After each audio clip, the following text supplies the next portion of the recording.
Ian Veneracion, 500k for public appearance. Ito nga ang pinag-uusapan ngayon sa social media.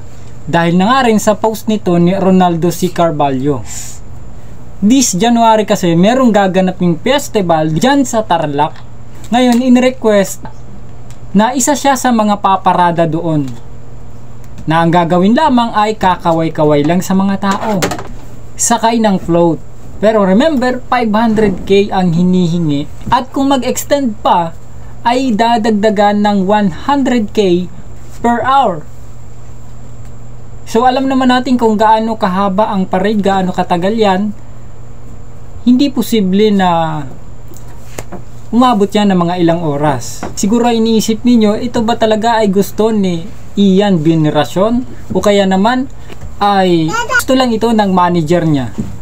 At kung may invite pa silang ibang artista ayon sa post na to, ay kinakailangan meron siyang sariling boat at siya lang doon. Sabi pa nga, wala siyang kasama na kung sino-sino.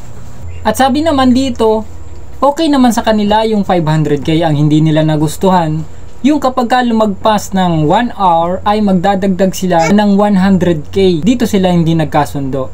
Pero at the end naman ay binalikan naman ng RM ang talent manager, ang talent coordinator, at pumayag na sa 500k hanggang matapos ang parada.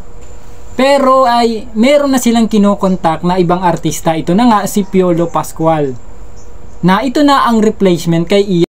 Kasi nga dito kay Piolo Pascual ay unlimited na hanggang sa matapos ang parade.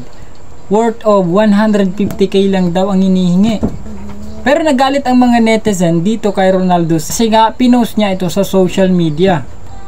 At nagkaroon patuloy ng issue patungkol dito. Pero sinasabi naman ni Ronaldo C. Carvalho na pinatutunayan niya naman na ang mga post niya ay totoo kasi nga meron siyang mga hawak na ebidensya. Sinabi niya pa na basta alam niya na totoo yung mga sinabi niya. Hindi tingnan nga natin kung tama ba or mali ba yung ginawa ni Ronaldo Carvalho.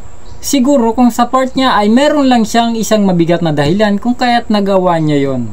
Ito ay nakabase talaga sa isang artista. Yan kasi yung natapat na kinuha nilang artista na ganyan yung value niya. Ganun kalaki.